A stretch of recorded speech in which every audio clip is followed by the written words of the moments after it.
আজকে আলোচনা করব কখন সহবাস করলে সন্তান ধারণের সম্ভাবনা সবচেয়ে বেশি থাকে। প্রতি মাসে মেয়েদের সাদা স্রাবের 4 রকমের অবস্থা দেখা যায়। প্রথম প্রকারের অবস্থায় সহবাস করলে সন্তান ধারণের সম্ভাবনা খুবই ক্ষীণ থাকে। তারপরের 2 ধরনের অবস্থায় সন্তান ধারণের সম্ভাবনা একটু করে বাড়তে থাকে। চতুর্থ এক ধরনের সাদা স্রাব আছে, যেটা দেখা দেওয়ার সময় সহবাস করলে সন্তান ধারণের সম্ভাবনা থাকে সবচেয়ে বেশি, এতটা বেশি। এখন এই 4 ধরনের সাদা স্রাব কিভাবে চিনতে পারবেন সেটা ছবির মাধ্যমে বুঝিয়ে দিব। প্রথম অবস্থা হচ্ছে মাসিকের ঠিক পরে যখন কোনো সাদা স্রাব যায় না, মাসিকের রাস্তাটা খুব শুকনো শুকনো মনে হয়, তখন গর্ভধারণের সম্ভাবনা প্রায় শূন্যের কাছাকাছি, 0.3%। এর পরের অবস্থায় মাসিকের রাস্তা হালকা ভেজা মনে হয়, কিন্তু আপনি চোখে কোনো সাদা স্রাব দেখেন না বা হাতেও ধরতে পারেন না, তখন গর্ভধারণের সম্ভাবনা থাকে 1%-এর একটু বেশি, 1.3%। প্রথম এই 2 অবস্থা সবার মধ্যে দেখা যায় না, বিশেষ করে যাদের মাসিকের সাইকেল ছোট তাদের ক্ষেত্রে এই 2 অবস্থা মাসিকের সময়েই হয়ে যেতে পারে। তৃতীয় ও চতুর্থ অবস্থা যেটা বলবো সেটা প্রায় সবার ক্ষেত্রেই দেখা যায়। তৃতীয় অবস্থায় ঘন সাদা স্রাব যায়, সেটা আঙুলের সাথে আঠালো হয়ে লেগে থাকে, কিছুটা এমন। তখন গর্ভধারণের সম্ভাবনা বেড়ে 2.5%-এর কাছে চলে আসে। চতুর্থ অবস্থায় সাদা স্রাব খুব পাতলা এবং পিচ্ছিল হয়, কাঁচা ডিমের সাদা অংশ যেমন মসৃণ আর পিচ্ছিল হয়, কিছুটা তেমন দেখতে স্বচ্ছ। আর সেই সাদা স্রাব 2 আঙুল দিয়ে টেনে বড় করা যায়, কয়েক ইঞ্চি বড় করলেও ভাঙে না, ছবিতে যেমন দেখছেন। তখন গর্ভধারণের সম্ভাবনা অনেক বেড়ে যায়, 28.6%, অর্থাৎ প্রায় 30%-এর কাছাকাছি চলে আসে। এই চতুর্থ অবস্থা শেষ হওয়ার পর আবার সাদা স্রাব ঘন আঠালো বা নাই হয়ে যায়। মাসিকের ঠিক আগে আগে আবার পাতলা সাদা স্রাব যেতে পারে কিছু কিছু নারীর ক্ষেত্রে, তবে সেটা গর্ভধারণের সাথে সম্পর্কিত নয়। তাহলে করণীয় কি? তৃতীয় অবস্থা যখন শুরু হবে তখন থেকেই চেষ্টা শুরু করবেন, এবং চতুর্থ অবস্থা যেদিন শেষ হবে তার পরের 3 দিন পর্যন্ত চেষ্টা চালিয়ে যাবেন। আর একটু আগেই দেখেছেন যে চতুর্থ অবস্থায় সম্ভাবনা সবচেয়ে বেশি থাকে, এটা মাথায় রাখবেন। এই গেল প্রথম পদ্ধতি। আমি আরও কয়েকটা সহজ উপায় এখন শেখাবো, কারণ সবার শরীর তো একভাবে কাজ করে না, নানা কারণে সাদা স্রাব ভিন্ন হতে পারে। কয়েকটা পদ্ধতি যদি বুঝে নেন তাহলে একটা না একটা আপনাকে সঠিক সময় বুঝতে সাহায্য করবে। দ্বিতীয় পদ্ধতিতে চলে যাই, এটা হলো শরীরের তাপমাত্রা মাপা। মাসিকের সময়ে আর মাসিকের পর পর শরীরের তাপমাত্রা কিছুটা কম থাকে। যখন ডিম্বাশয় থেকে ডিম্বাণু বের হয়, অর্থাৎ ডিমটা ফোটে, তখন একজন নারীর শরীরের তাপমাত্রা খানিকটা বেড়ে যায়। না মাপলে এটা সাধারণত বোঝা যায় না, কারণ খুব সামান্য পরিমাণে বাড়ে, 0.2 ডিগ্রি সেলসিয়াস বা 0.4 ডিগ্রি ফারেনহাইটের মতো। আপনি যদি প্রতিদিন শরীরের তাপমাত্রা মাপতে থাকেন তাহলে কখন বেড়ে গেল সেটা আপনি ধরতে পারবেন। এই ক্ষেত্রে একটা রুল মনে রাখবেন, 6-এর পরে 3। টানা 6 দিন কম তাপমাত্রার পরে টানা 3 দিন বেশি তাপমাত্রা থাকতে হবে। একদিন তাপমাত্রা এসে সেটা আবার চলে গেলে তা হবে না, সেটা মানসিক চাপ বা অন্য কোনো কারণে হতে পারে। এই যে টানা বেশি তাপমাত্রা শুরু হলো, এটা শুরু হওয়ার তৃতীয় দিন পর্যন্ত ফার্টাইল উইন্ডো থাকে। এই বেশি তাপমাত্রা যত দিনই থাক, ধরে নেবেন 3 দিন পরে ফার্টাইল উইন্ডো শেষ। কিছু নিয়ম মেনে তাপমাত্রা মাপতে হবে, যখন তখন মাপলে হবে না। কখন মাপবেন? ঘুম থেকে ওঠার পরে কোনো কিছু করার আগে বিছানায় থাকা অবস্থাতেই তাপমাত্রা মাপবেন। প্রতিদিন একই সময় মাপতে চেষ্টা করবেন, অর্থাৎ নিয়মিত একই সময় ঘুম থেকে ওঠার অভ্যাস করতে হবে, বিছানার কাছেই থার্মোমিটার রেখে দিবেন। আবার আমরা অনেকেই বগলের নিচে তাপমাত্রা মাপি, এখানে সেটা করলে হবে না, মুখের তাপমাত্রা মাপতে হবে। থার্মোমিটার জিহ্বার নিচে রেখে মুখ বন্ধ করবেন। জ্বর মাপার সাধারণ থার্মোমিটার দিয়ে মাপলে এত সূক্ষ্ম পরিবর্তন বোঝা যাবে না, ডিজিটাল থার্মোমিটার ব্যবহার করবেন, বিভিন্ন ফার্মেসিতে অল্প খরচেই এটা কিনতে পাওয়া যায়। এই পদ্ধতিতে ফার্টাইল উইন্ডো কখন শুরু হয় বোঝা যায় না, তবে কখন শেষ হচ্ছে সেটা বোঝা যায়। তাহলে এটা কিভাবে কাজে লাগাবেন? একটু আগেই যে সাদা স্রাবের পদ্ধতি বুঝিয়েছিলাম সেটা ব্যবহার করে সাদা স্রাব যাওয়া যেদিন শুরু হয়েছে সেদিন থেকে চেষ্টা শুরু করবেন, আর এই পদ্ধতিতে তাপমাত্রা বাড়ার তৃতীয় দিন পর্যন্ত চেষ্টা চালিয়ে যাবেন।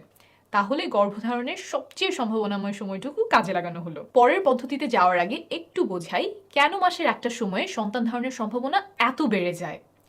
একজন নারীর শরীরে 2টা ওভারি বা ডিম্বাশয় থাকে। প্রতি মাসেই এখানে একটা করে ডিম্বাণু পরিপক্ক হয়।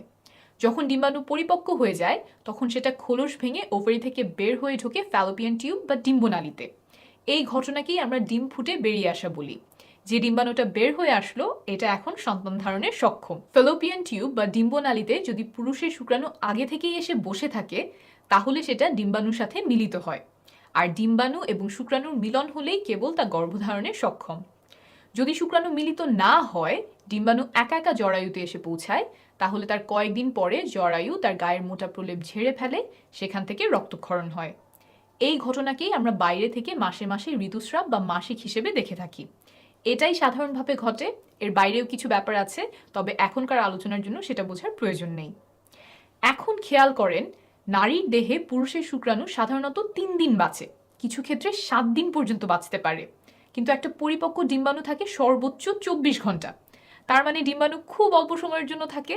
তাই ডিম্বাণু যে কয়েক ঘন্টা আছে এই সময়টা আমাদেরকে ব্যবহার করতে হবে, না হলে গর্ভধারণ হবে না। যেহেতু পুরুষের শুক্রাণু নারী দেহে কয়েকদিন বেঁচে থাকতে পারে, তাই শুক্রাণুকে আগে আগে গিয়ে বসে থাকতে হবে ডিম্বাণুর জন্য, যাতে ডিম্বাণু বের হলেই শুক্রাণু গিয়ে তার সাথে মিলিত হতে পারে। অর্থাৎ ডিম্বাণু বের হওয়ার আগের কয়েকদিন যদি সহবাস করা হয়, তাহলে শুক্রাণু ঠিক সময়ে ঠিক জায়গায় থাকার সম্ভাবনা বাড়ে। আর এই কয়েকটা দিনকেই বলে ফার্টাইল উইন্ডো। এটাই আমরা বিভিন্ন হিসেবের মাধ্যমে ধরার চেষ্টা করছি। এখন আবারও চলে যাই ফার্টাইল উইন্ডো চেনার পদ্ধতিতে। এখন খুব সহজ একটা উপায় বলবো, তবে এটা তুলনামূলকভাবে একটু কম নির্ভরযোগ্য। এই পদ্ধতি ব্যবহার করবেন যদি আপনার মাসিক নিয়মিত হয়। একদম কাটায় কাটায় 1 মাস পরপর মাসিক হতে হবে এমন না। যদি 26 থেকে 32 দিন পরপর মাসিক হয়, তাহলে এই পদ্ধতি ব্যবহার করতে পারবেন। এই পদ্ধতি অনুযায়ী মাসিক শুরু হওয়ার পর 8 নম্বর দিন থেকে 19 নম্বর দিন পর্যন্ত আপনার ফার্টাইল উইন্ডো। অর্থাৎ যদি 1 তারিখে মাসিক শুরু হয়, তাহলে 8 তারিখ থেকে 19 তারিখ পর্যন্ত সময়টাতে আপনার গর্ভধারণের সম্ভাবনা সবচেয়ে বেশি থাকবে। তবে শুধুমাত্র এই পদ্ধতি ব্যবহার না করে সাথে অন্য পদ্ধতিও মিলিয়ে ব্যবহার করার চেষ্টা করবেন, কারণ সবসময় যে এই 8 নম্বর থেকে 19 নম্বর দিনের মধ্যেই ডিম্বাণু বের হবে এমন নয়। এই জন্যই অন্য পদ্ধতিগুলিও বুঝিয়েছি। এখন চলে আসি 4 নম্বর পদ্ধতিতে। এটা একটু কষ্ট করে হিসেব করতে হবে, তবে ভালো কাজ করে। পদ্ধতিটা হলো ক্যালেন্ডারে তারিখ হিসাব রাখা। প্রথম যেদিন মাসিক শুরু হয় সেই তারিখটা ক্যালেন্ডারে দাগ দিয়ে রাখবেন। মাসিক কবে শেষ হলো সেটা দাগানোর প্রয়োজন নাই। এরপরে আবার যেদিন মাসিক শুরু হবে ক্যালেন্ডারে সেই তারিখটা দাগ দিবেন। এই দুইটা তারিখের মধ্যে যত দিনের পার্থক্য সেটাই আপনার মাসিকের সাইকেলের দৈর্ঘ্য। ধরেন আপনার মাসিক শুরু হলো 1 তারিখ, তারপর আবার মাসিক হলো সেই মাসেরই 29 তারিখ। তাহলে 1 তারিখ থেকে সাইকেল শুরু হয়েছে, 28 তারিখে শেষ, 29-এ আবার নতুন সাইকেল শুরু। তাহলে এবার আপনার সাইকেল ছিল 28 দিনের। এভাবে অন্তত 6 মাস ধরে আপনার মাসিকের হিসাব রাখতে হবে। সবগুলোর দৈর্ঘ্য হয়তো একই হবে না, কোনোটার আসবে 33 দিন, কোনোটার 26 দিন। যখন 6টা দৈর্ঘ্য আপনি পেয়ে গেছেন, তার মধ্যে সবচেয়ে লম্বা আর সবচেয়ে ছোট সাইকেল দুটো আপনি নেবেন। সবচেয়ে ছোট সাইকেল থেকে 18 বিয়োগ করলে যেই সংখ্যাটা পাবেন, আপনার সাইকেলের সেই দিন থেকে ফার্টাইল উইন্ডো শুরু। আর সবচেয়ে লম্বা সাইকেল থেকে 11 বিয়োগ করলে যেই সংখ্যাটা আসবে, সেই দিন আপনার ফার্টাইল উইন্ডোর শেষ দিন। একটা উদাহরণ দিয়ে বোঝাই। ধরা যাক আপনার সবচেয়ে ছোট সাইকেল হচ্ছে 26 দিনের। এখান থেকে 18 বিয়োগ করলে হলো 8, অর্থাৎ আপনার সাইকেলের 8ম দিন থেকে ফার্টাইল উইন্ডো শুরু। তারপর ধরেন আপনার সবচেয়ে লম্বা সাইকেল হচ্ছে 33 দিনের। 11 বিয়োগ করলে হয় 22, অর্থাৎ আপনার সাইকেলের 22তম দিন হচ্ছে শেষ দিন। তাহলে মাসিক শুরু হওয়ার পরে 8 নম্বর দিন থেকে 22 নম্বর দিন হলো আপনার ফার্টাইল উইন্ডো। এর যে কোনো একদিন আপনার ওভারি থেকে ডিম্বাণু বের হওয়ার সম্ভাবনা আছে, তাই এই সময়টাতে সহবাস করলে শুক্রাণু আগে আগে গিয়ে ডিম্বাণুর জন্য বসে থাকতে পারবে। মাসিকের সাইকেল হিসাব করার সময় সাধারণত 2টা ভুল দেখা যায়। 1, মাসিক শেষ হওয়ার দিন থেকে অনেকে গোনা শুরু করে, কিন্তু হিসাব করতে হবে যেদিন মাসিক শুরু হলো সেই দিন থেকে। 2, অনেকে পরের মাসিক শুরু হওয়ার দিনটাও গোনে। পরের মাসিক যেদিন শুরু হলো সেদিন থেকে কিন্তু নতুন সাইকেলের হিসাব করতে হবে। ফার্টাইল উইন্ডো চেনার আরও অন্যান্য কিছু উপায় আছে। বাজারে ওভিলেশন কিট পাওয়া যায়, যেগুলো কিছুটা প্রেগনেন্সি টেস্টের মতো প্রস্রাবে হরমোনের লেভেল মেপে বলে দেয় কখন ডিম্বাণু বের হয়ে আসতে পারে। সেগুলোও ব্যবহার করতে পারেন, তবে দাম তুলনামূলকভাবে বেশি। মোবাইল ফোনে কিছু অ্যাপ পাওয়া যায়, যেমন ক্লু, গ্লো ইত্যাদি। মাসিকের তারিখ বসালে তারা ফার্টাইল উইন্ডো হিসাব করে দেয়, তবে এই সবগুলো অ্যাপই নির্ভরযোগ্য না। ব্যবহার করলে আপনার সাইকেলের দৈর্ঘ্য সম্পর্কে একটা ধারণা পেতে পারেন। এছাড়াও ডিম্বাণু বের হওয়ার পরে স্তনে বা তলপেটে ব্যথা হতে পারে, পেট ফাঁপা লাগতে পারে, তবে এই লক্ষণগুলো ব্যবহার করে ফার্টাইল উইন্ডো বের করা নির্ভরযোগ্য নয়। সবার ফার্টাইল উইন্ডো একই সময়ে হয় না, আবার একই মানুষের ক্ষেত্রে এক এক মাসে এক এক সময় হতে পারে। মাসিক যদি নিয়মিত হয় তাও।